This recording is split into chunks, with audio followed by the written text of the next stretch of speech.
Welcome to episode 30 of Fascinating, a Star Trek podcast. Amok Time. In this week's episode, some uncharacteristic behaviour from Spock leads to Kirk considering a request to take his first officer to his home planet of Vulcan. With Starfleet expressly forbidding the detour, and Spock's actions increasingly concerning, will the captain follow orders? Or will he put his career on the line to help his friend?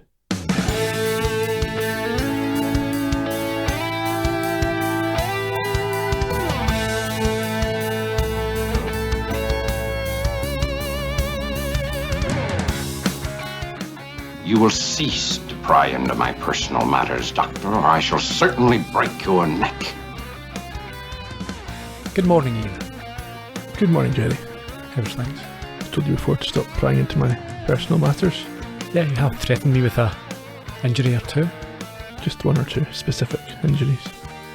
McCoy is lucky that it's only a broken neck he's getting threatened with in this week's episode. I think something more painful might have been administered by Spock had he had his way.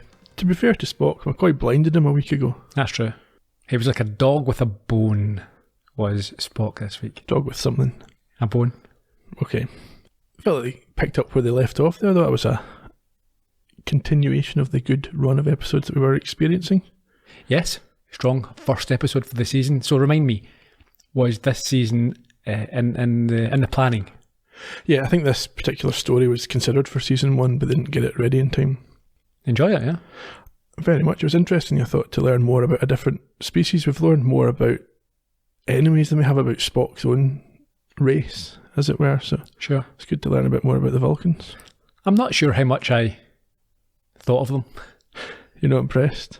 No, I wouldn't say I'm not impressed, but they had their flaws. They certainly had their strengths. Of course. Which we will discuss. We will. Before we do that, do you want to say anything to anyone? Well, just encourage folk to chat to us during the week on social media. You'll find us on Instagram, on Twitter, and on Facebook. We're at Trek Podcast on all of those. And if you come by StarTrekPodcast.com, you'll find a post up for each and every episode where you can reminisce or share your thoughts, your experiences, your questions. And if you feel like helping us out, you can tell your friends who like Star Trek about us, encourage them to listen, or leave a review for each episode or the show itself on IMDb, which would be very helpful. Is that you? It is. Are you ready to get going? Let's crack on.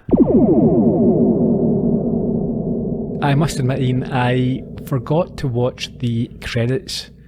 Foolish. Yeah, see, I watch it on Netflix and skip. When offered, I skipped them. And it wasn't until halfway through that it occurred to me that they may be different, and I think you said they are. They are. They're quite different. The music's changed.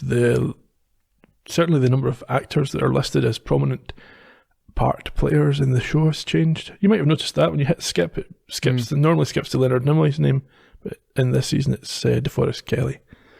I'll rectify that next week. Although I was very well aware of the change in the soundscape. The incidental music had a different feel to it. It did, yeah. That was quite evident throughout the episode. It might actually be worth you going back and watching the season 1 credits again, just to kind of refresh what they were like before watching the... Contrast and compare. Exactly. We can do a full breakdown next week.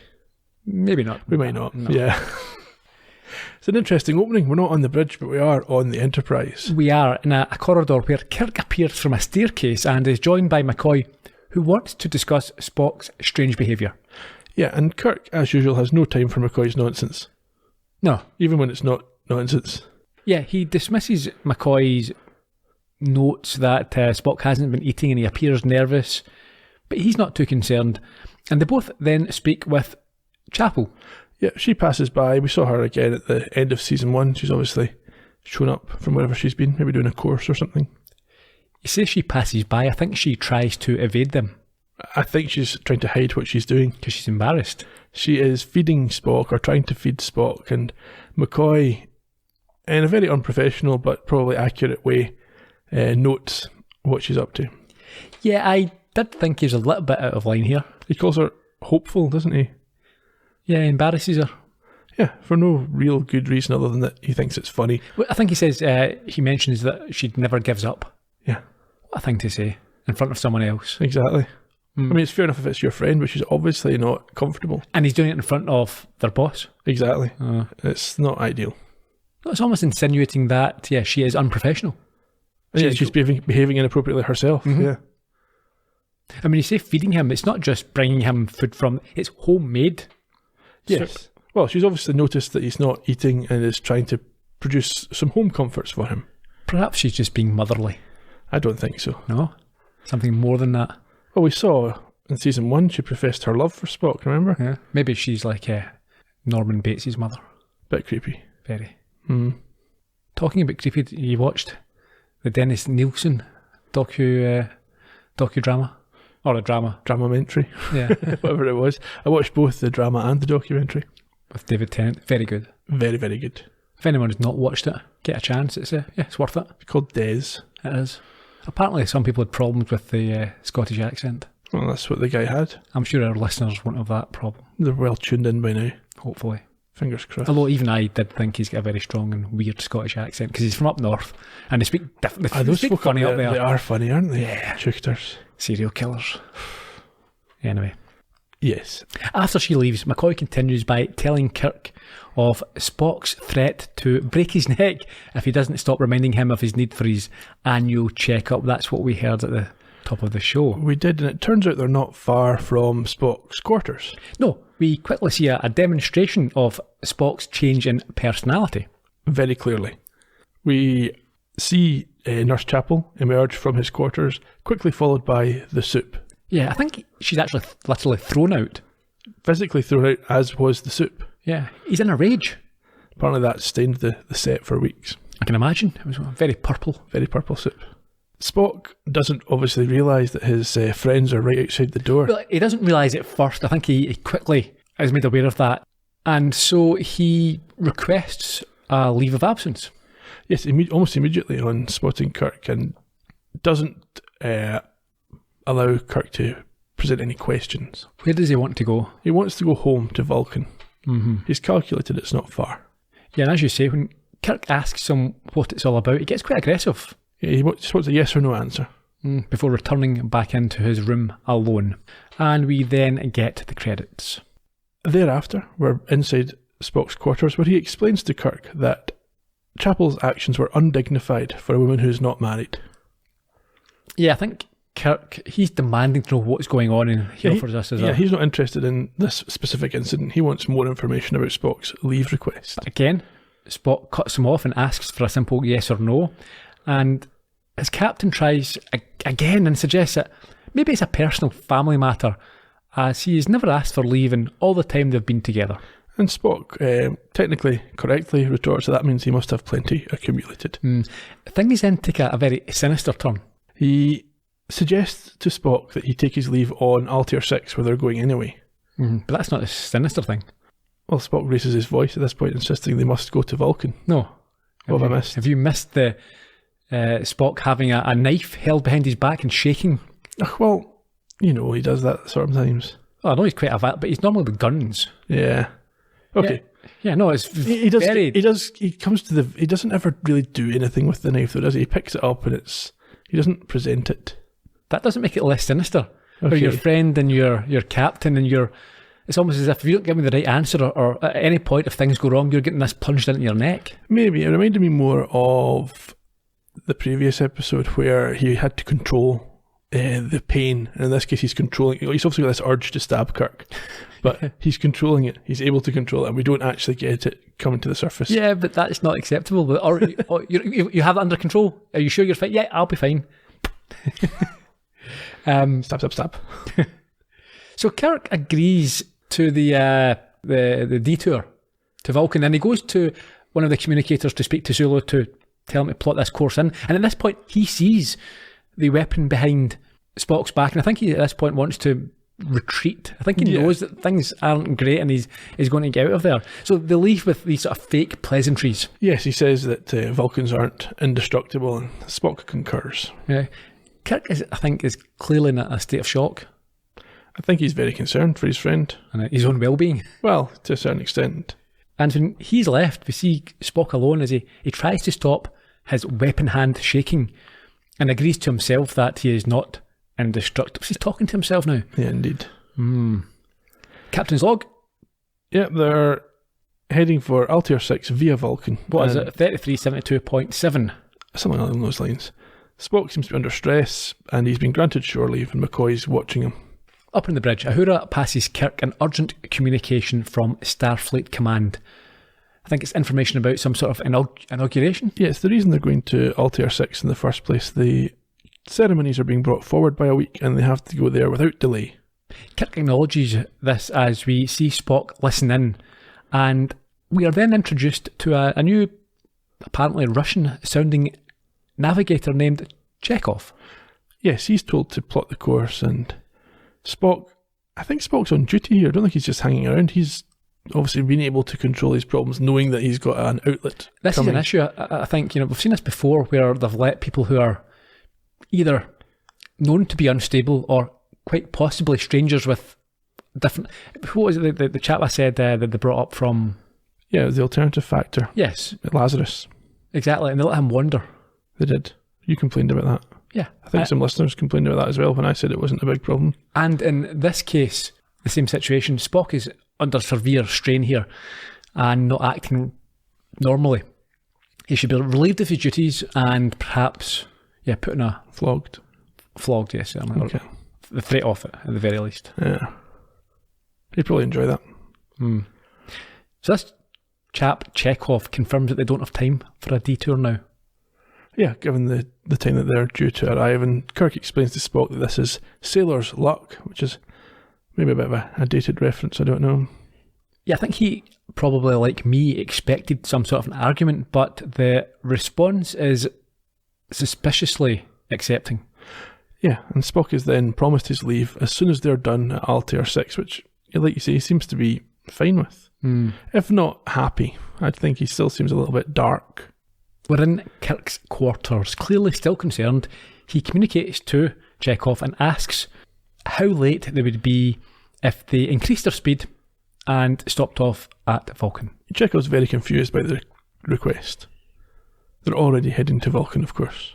As ordered by Spock. Now this is a serious abuse of power here. Seems to be. He can't be overruling the captain's orders. Yeah, I assume some time must have passed. It can't just be that Kirk's left the bridge and Spock said, right, Vulcan.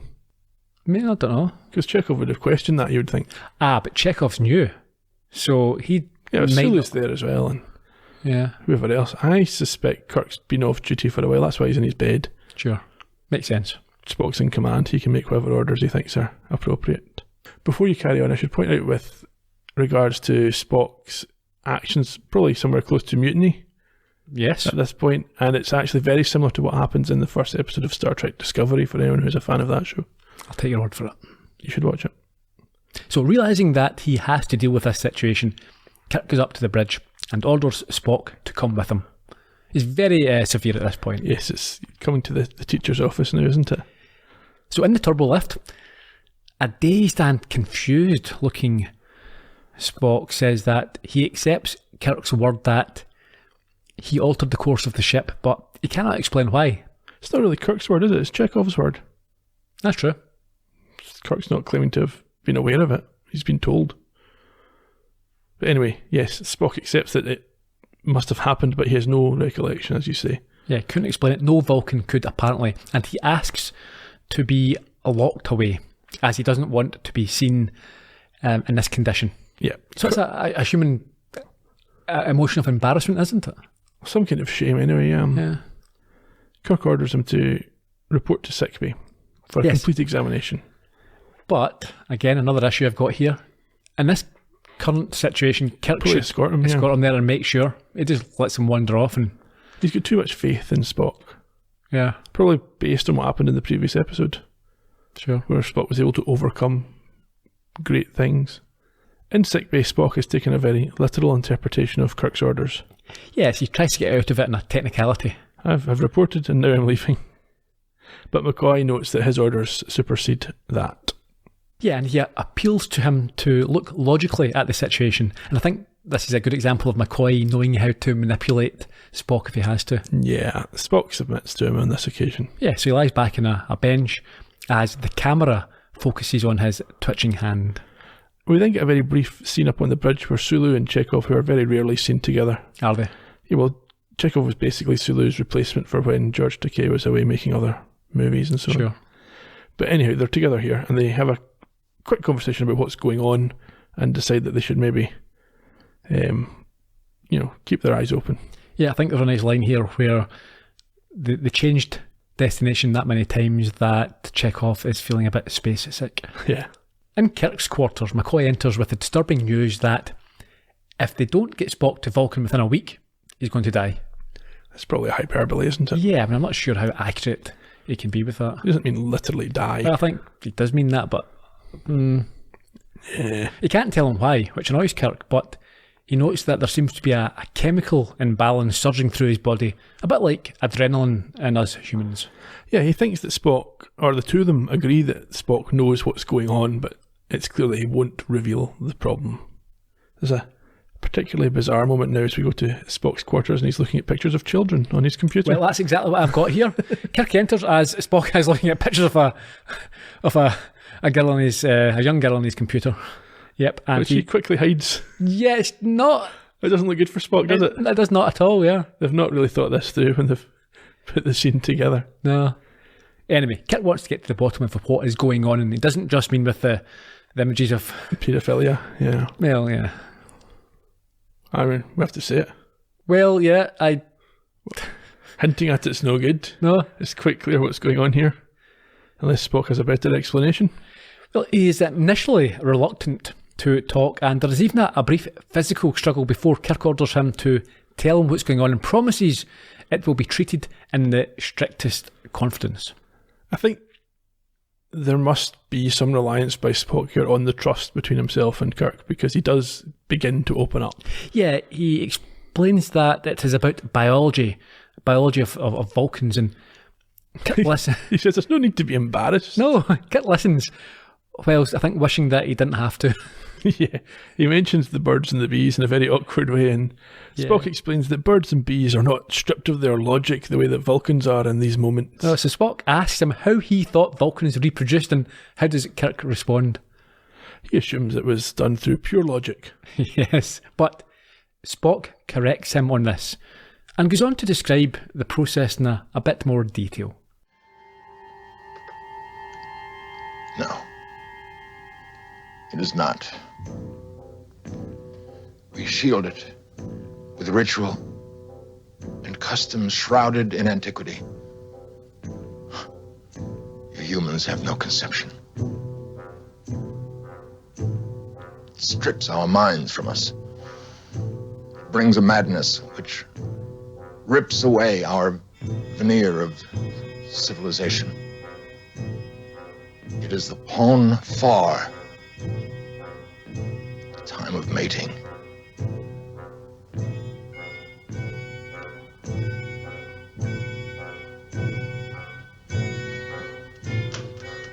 There are precedents in nature, Captain. The giant eel birds of Regulus 5. Once each 11 years, they must return to the caverns where they hatched. On your Earth, the salmon. They must return to that one stream where they were born to spawn, or die in trying. But you're not a fish, Mr. Spock. You're... No, nor am I a man. I'm a Vulcan. I'd hoped I would be spared this, but the ancient drives are too strong. Eventually, they catch up with us. We are driven by forces we cannot control to return home and take a wife or die. I think he tries to answer some of the questions you might have had about the episode here, where he says that he'd hoped he might be spared this. He maybe thought that being half human, this process wouldn't occur in him. Yeah, well, that is one of the big questions I did have.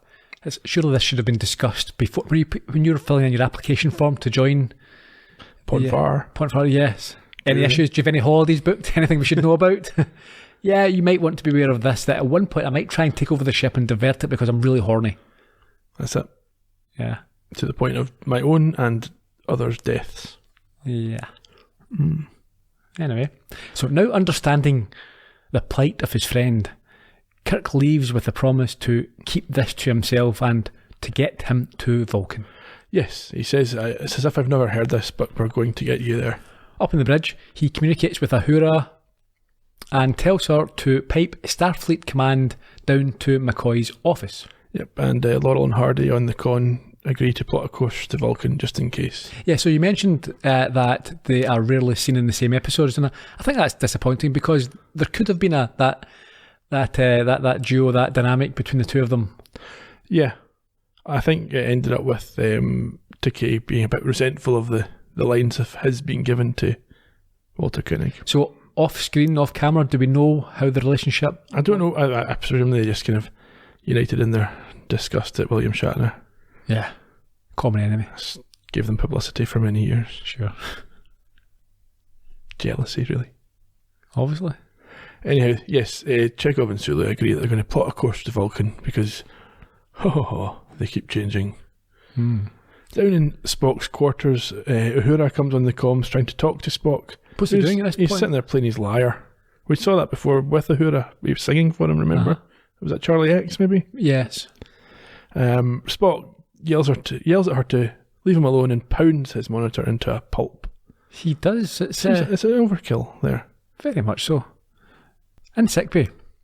Is it Commander Admiral? Admiral Comac, I think. Yeah, from Starfleet Command is in a video call and tells Kirk that his request to divert is most unusual and that their original mission to Altair 6, is it? 6, has a significant political purpose and will send a powerful message to the Klingons. It's not just about being there to be seen to be there. I like the reference to the Klingons. Yes. You don't very often get references out with the scope of the episode. Yeah. So that was a good one. Bit of universe building. Yeah. He hangs up on Kirk, basically saying no. Yeah. Kirk is, he's aware of the importance of doing what they're meant to be doing, but he can't explain why he wants to alter their plans.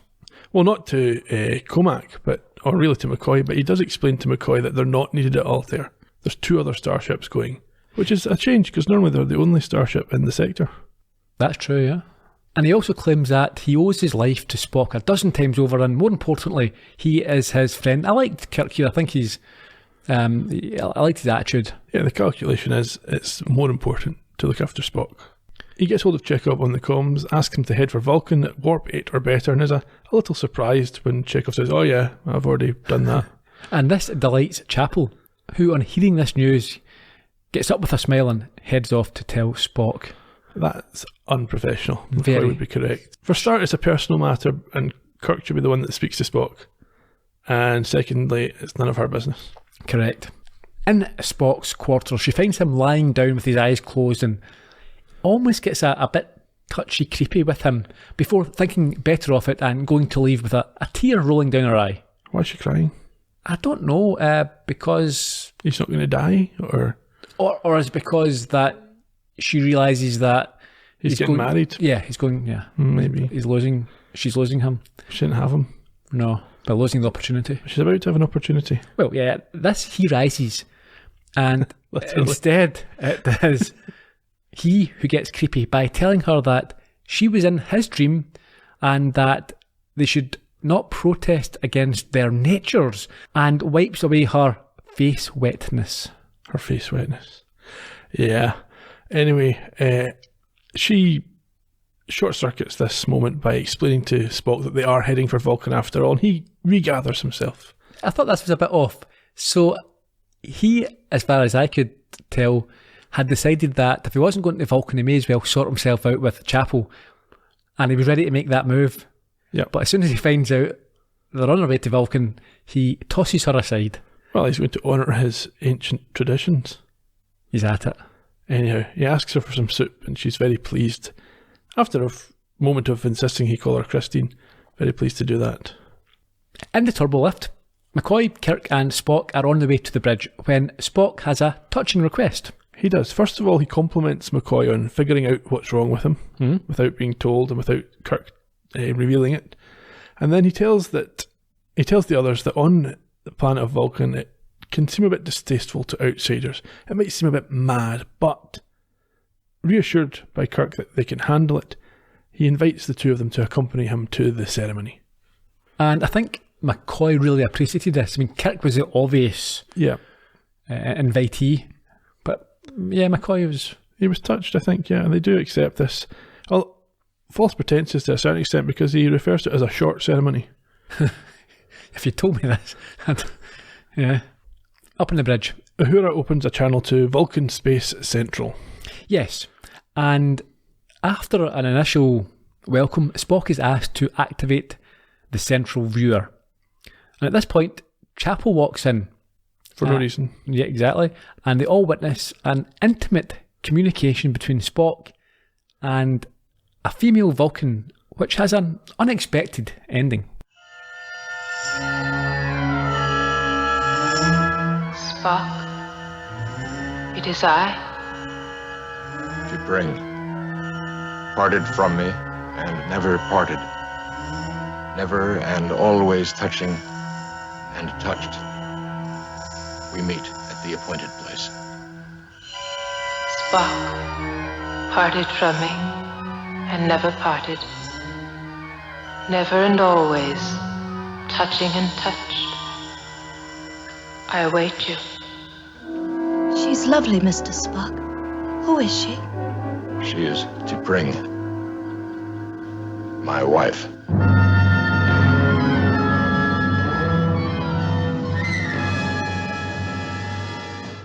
After that big reveal, we move on to the episode's penultimate scene. Yes, a very long scene coming up. T'Pring speaks like the Archons. Not as much as T'Pau does. We're about to find out. Yeah. I think that was a bit ceremonial. I think those were things that they were required to say in advance of their marriage. Sure. So the three friends are beamed down to a very dry-looking red planet. Marsy sort of yeah, place. it's not what I expected. For some reason, I thought it'd be bluish. Although Mars is a cold planet, so it's probably, it's red to indicate warmth. Vulcan's a hot planet. They cross a very large stone bridge to this ceremonial place. I think it overlooks as well the city. It may well do, yes. Spock refers to it as the Kunut Caliphate. Yeah, which has been held by them for over 2,000 years, apparently. And as he walks off, Kirk explains that it means marriage or challenge. McCoy comments at this point that this blood fever, this madness, might well be a trade-off for the lack of emotion all the rest of their lives. Yes. Which I thought was quite good. And quite insightful. I think he's probably correct. Yeah, and a bit like again the Archons with their hour or 12 hours of chaos. Yeah. He also says he's realised what the phrase "hot as Vulcan" means. Yeah. Quite enjoyed that. Kirk makes a note at this point that's worth remembering, that the atmosphere here is thinner than on Earth. Yes. Before we see Spock strike a gong, and he tells them that the marriage party is approaching. Yes, he explains to them that T'Pring is his wife by parental arrangement, because they're a bit surprised. He's referred to her as his wife already, so they don't understand why there's a marriage ceremony to follow. Yeah, it says it was a betrothal when they were about 7. Yes, a ceremony that was short of marriage, but more than engagement. Sure. Hope it wasn't consummated. Not at that age. Whether you said they were 9? 7. 7? Yeah. Well, apparently they touched each other to feel the other's thoughts, and then in time they would be drawn together for this Kunut Caliphate. Kirk is very surprised when T'Pau appears. He bought all their singles. Yeah. So growing up, I think I found this out only about 6 months ago. I had no idea the band T'Pau. Yeah. Was it the famous number one? Was it China in Your Hand? Something like that. Yeah. Well aware of the band and had no idea. It's always a strange name for a band, I thought. And yeah, based on this, again, not the obvious choice for a pop band, is it? It's a bit. No, I imagine it's not a manufactured band. Then it's probably people who actually liked Star Trek there. We'd have thought so. Yeah, it's quite cool. Yeah. When was that back in? What was it? 87? That 88? I'm guessing. China in Your Hand, 92. Really? No. Was that a re-release? It's on my cassette tape. Hits of 92. Maybe that was a re-release. Yeah, I think it was the 80s, definitely. Okay. Could be wrong. Yeah. But I would have guessed 87. Well, you may well be right. Anyway, yeah, so this T'Pau, she is an older lady, and she is being carried on a throne-type contraption. Yeah. She, Kirk says, is the only person ever to turn down a seat on the Federation Council. She's not a politician, maybe, or if she is, she's got her own planet's interests most in mind. And McCoy can't believe that she is officiating at Spock's wedding. Well, this must mean that Spock's family are important, they think. Yeah, I mean, Kirk makes this point. Well, there's no indication that Spock's family are there. No, but why would a very important person turn up? I think Spock's estranged from his family. Has he mentioned this already in the series? I don't think so. I'm not really aware of it. Maybe a hint at it. I think there's been hints that he doesn't talk to his father. Right. Yeah. So certainly there's no indication that they've shown up for this. In any case, they watch on with curiosity as Spock approaches her with the Vulcan... What's that called again? The Vulcan hand gesture. Okay. Which she returns before he kneels in front of her so that she can briefly fondle his ears and face. I think she's reading his mind or doing the sort of connection, mind melody type thing. Spock is asked whether he will vouch for these non-native people that he's brought. Outworlders. Yeah. And he does so. He pledges his life against their good behaviour. Very good of him. So she beckons them to her and they introduce themselves before Spock, as you say, pledges his life. It's not only very good of him, but very lucid of him. Just moments before she announces that he's deep in the blood fever and can no longer answer questions. She warns and reminds Spock that what his two friends are about to witness comes from the beginning. It is their heart and soul. She does. And Spock begins the ritual, I believe. I think he gongs the gong. No, that's that she stops him from hitting the gong. He's about to gong the gong and she calls for Caliphie, which sounds like something that happens in the Middle East. Take your word for that. T'Pau explains that T'Pring has chosen the challenge. That's what I'm thinking of, the Burj Khalifa, the tall building in Dubai. Well, there you go, So there must be some similar roots of words in Vulcan and in Arabic. All right. Can we crack on? I thought we were. Okay. T'Pring has chosen the challenge and will decide who his challenger will be. She has. And Think informs him that Spock will not speak again until it's all over. Although Kirk and McCoy are free to leave just now if they want. It's all kind of vague, isn't it? They're kind of nudged towards leaving without being told why they might want to. Yeah, Kirk, I think, is unfairly tricked into potentially losing his life. Yeah, very much so. And Spock explains this as best he can in the condition that he's in. Yeah. So, anyway, both Spock and T'Pring agree to the challenge, and Kirk looks at the man beside him and wonders if Spock will be able to overcome him. So he's assuming that... Yeah, the boyfriend will be the challenger. Yeah. McCoy doesn't think that Spock can take this guy on. No. However, Kirk soon discovers that things are not as straightforward as what he presumed when he, in fact, is selected to fight Spock. Yeah, he's given an option to decline, but does not take it. Yeah, the other chap complains. Well, Stone, yeah, he thinks that it is his position and he should be the one to do it, but T'Pring has made her choice and the armed guards very quickly shut him down. Yeah. And at this, Spock feels the need to speak and try and avoid what's about to happen. He speaks. My friend does not understand. The choice has been made, Spock. It is up to him now. He does not know. I will do what I must to bow, but not with him. His blood does not burn. He is my friend. It is said, thy Vulcan blood is thin. Are ye Vulcan, or are ye human? I burn to bow.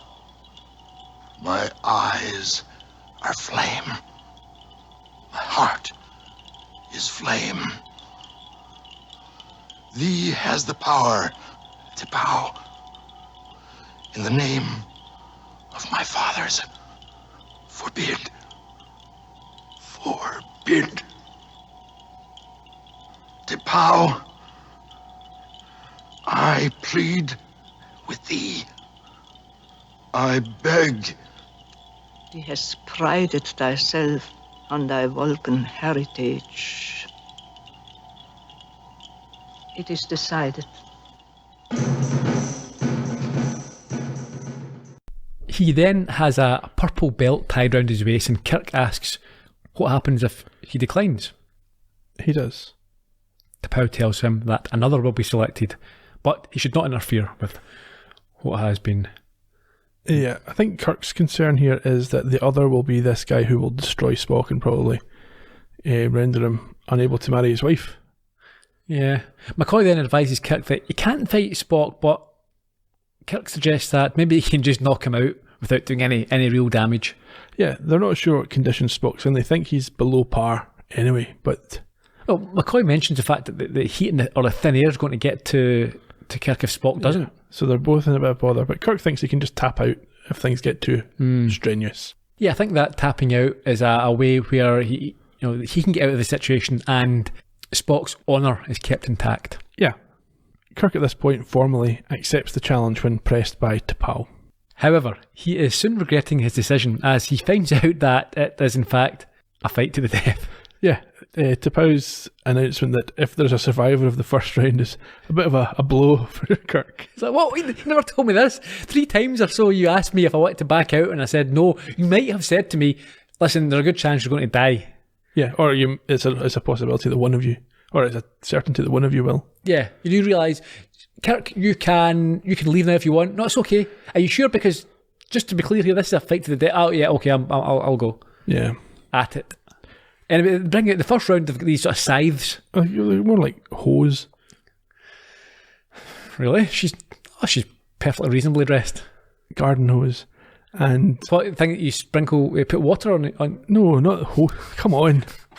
No, this is not. You can't have an accent problem here. We've been talking about this for quite some time. Anyway, yes, this sort of weird semicircular weapon, and Spock strikes an early blow across the chest of Kirk. Yeah, well, you say Kirk, it's the stunt doubles. I thought they did a much better job of disguising them this season. That was a horrible job. You didn't like it? I mean, his hair was a different colour. And his face wasn't longer. The same. But apart from that... Apart from the hair in the face. You could believe it. It was twins. Shatner all along.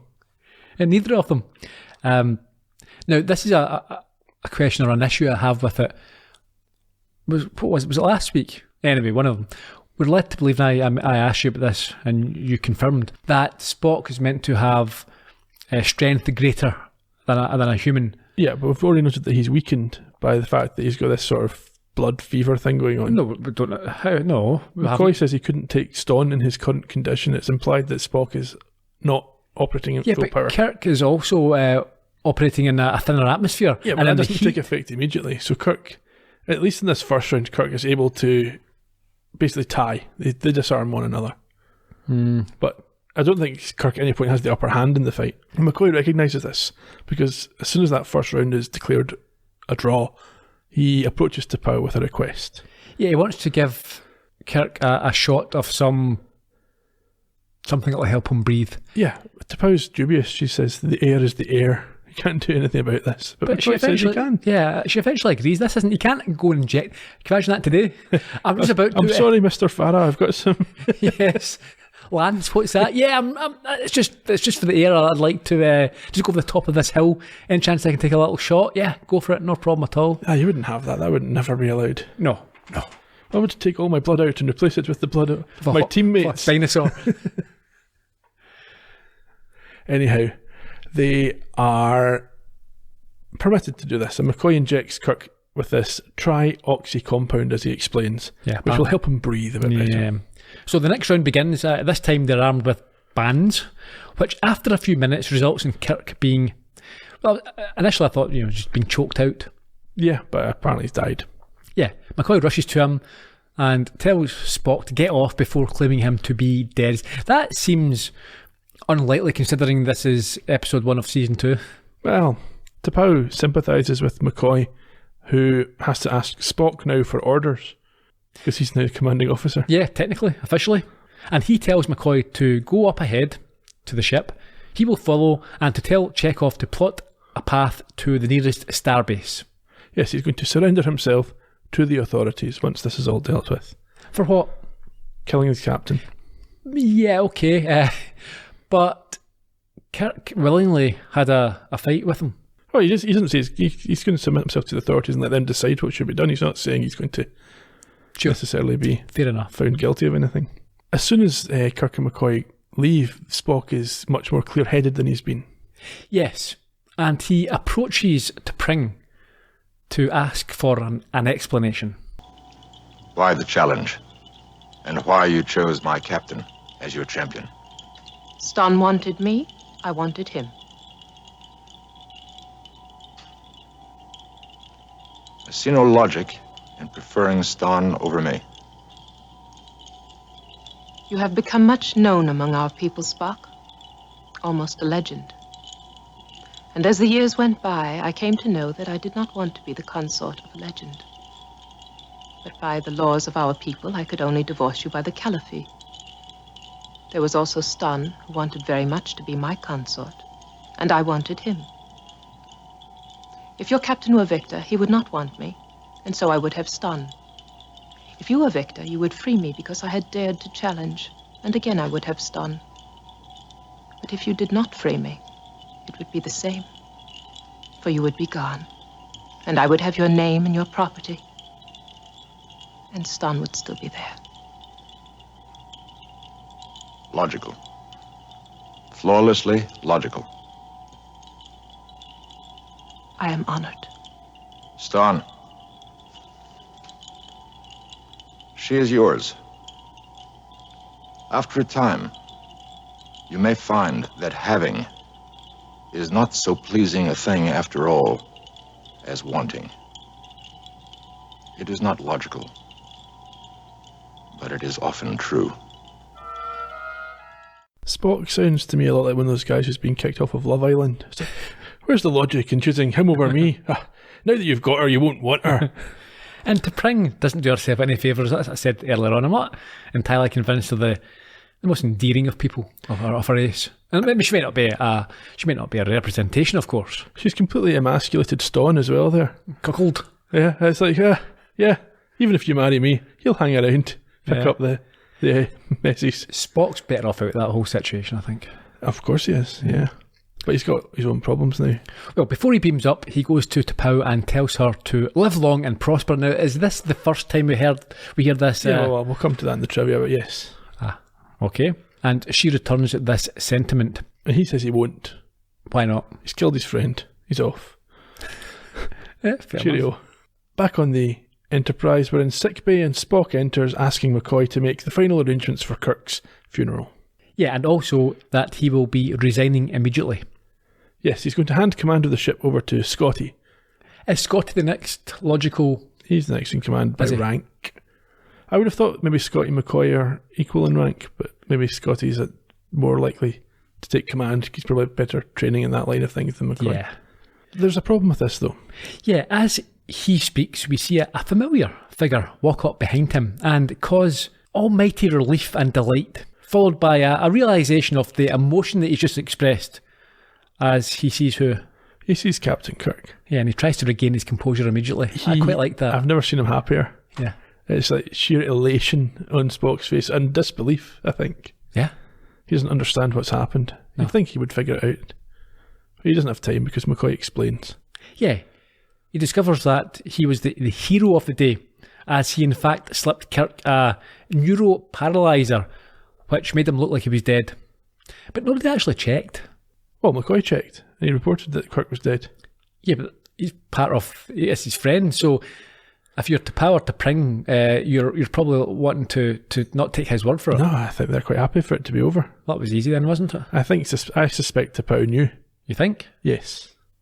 And we find out about that shortly after. First of all, Chapel's kicked out and looks really miffed about it. She does, yeah. Us guys are having a chat on you, go hen. None of your business. Out. Go, little lady, go and get some soup and they go. And Spock explains that when he thought he had killed Kirk, he lost any interest in T'Pring. Yes, before they are interrupted by a communication from Starfleet Command that is responding to a request by T'Pau to allow them to divert to Vulcan. Yeah, so this is where I think T'Pau's maybe been aware of what's going on. So she's made a request to the Federation to allow the Enterprise to come to Vulcan. That Yeah. covers up the mistake or the rules that Kirk broke by going there. Uh-huh. And I just get the impression that, well, why would she go to that effort if it wasn't for the fact that she was aware of what was going on? Yeah, maybe. I suspect that after Spock's left, Kirk's been in touch with T'Pau. Said, I'm still alive. Hope you don't mind. Very sorry. And Can you contact the Yeah. Federation for us? because they know that she's got influence. Yes. Okay, yeah, that makes sense. Prodded at this point by McCoy, Spock insists that his joyous reaction to seeing Kirk was merely relief that Starfleet had not lost a highly proficient captain. Yes. Entirely logical. But McCoy responds by saying that, yeah, it was quite logical in a pig's eye. Kirk and Spock head off to the bridge to start the next adventure. They do. That was a good episode, I thought. It was a good episode, a perfectly fine episode. A perfectly good episode a perfectly good episode to start a new season with. I think if you'd been waiting since the end of season 1, you'd be quite pleased. I think you'd be very pleased. It was good that they did look more internally at the characters as opposed to... Yeah, and I think there's a reason for that, and I touched on it briefly during the episode that this had been in consideration as a season 1 episode, and the reason for that is because Spock was so unexpectedly popular when the show started to air that they wanted more Spock content. Sure. And this is one of the ones that this was drawn up for that purpose. Okay. 5 months between the airing of the previous episode and this one. Was it? Yeah. Not that long. No, not long to wait. What other trivia do you have for us? Oh, I had one more question about the episode first. Sure. How do you think this will affect Kirk and Spock's relationship in the future? Or do you think it'll affect it? Well, that's the thing. Okay, so I don't think it will. I think they'll forget about it, obviously, and they'll just reset. However, yeah, it's a bit awkward, isn't it? It's like, you did try to kill me. Yeah. Yeah. I mean, you thought you'd killed me. Yes. Yeah, You tried to kill me. Yeah, I don't really trust you that much. If Put you that down, ever, Spock. Put that phaser rifle away. yeah. Yeah, if you ever get horny again, you need to let me know. Well in advance. Yeah. Yeah, it's going to be awkward, isn't it, moving forward? Yes. Anytime we have an argument, that'll be brought up. Remember that time you tried to kill me? You said you wouldn't mention that again. Okay, trivia. Original air date 15th of September 1967, as I said, 5 months after the first season ended in the April. It was directed, this episode, by Joseph Pevney. Heard of him before. This is the 6th of his 14 episodes, and we discussed him in more detail back in the podcast for Arena. Theodore Sturgeon was the writer for this episode. Again, you've heard of him, second of his 2 credits in the role. Hear more about him in the podcast for Shore Leave. Worth noting that in both of his 2 episodes, a primary crew member is believed to have been killed. Celia Lovsky played T'Pau. She was born in 1897, making her part of our 19th century guest star list. Ah, There's only 10 others. Can you name them? Nope. Can you name any of them? Nope. No. Right, pause your podcast, everybody. Name the 10 people, and then I'm going to list them. Okay. 3, 2, 1. Felix Locher, Judith Anderson, Morgan Farley, Richard Hale, Anthony Jocham, Leonard Moody, Charlie Seal, Bill Borzage, Abraham Sofer, and Ian Wolfe. Fascinating. We've not got to all of them yet, I don't think. Anyhow, she also appeared in shows like The Waltons, The Twilight Zone, and Bonanza. She died in 1979 when she was 82. Arlene Martell played the adult T'Pring. Now, I know that name. Why? Well, she only appears in this one Star Trek episode, so it's not from any previous Star Trek episodes. But she was in shows like Hogan's Heroes, The Monkees, and Bewitched. Was it from any of them? Nope, don't think so. She was in 3 episodes of Columbo. That'll be where it's from. She's this week's connection. She showed up in The Greenhouse Jungle, Double Exposure with Robert Culp, and A Friend Indeed, another good episode. Double Exposure, I like that. Culp's always good. Yeah, he is. She died in 2014 at the age of 78. The young T'Pring was a child actor. I've not got much about her. Good. We didn't really cover Spock being exonerated in the paedophilia charge. No. Cover up. That was when they were betrothed at age 7. That's the only image he had of T'Pring. Yeah. Lawrence Montaigne played Stawn. We saw him before in Balance of Terror, where he played a Romulan. So you can hear all about him if you go back and listen to that podcast. It's worth listening to. It was a good one. If you do so, if you do say so yourself. They're all amazing, but that was particularly good. Byron Morrow will save for his next appearance because he's a Columbo connection as well. We might need him. Okay. First appearance of a couple of key Vulcan elements you talked about, Live Long and Prosper. Also, the hand gesture hadn't been used before. I don't know. I was sure it had been. It had not.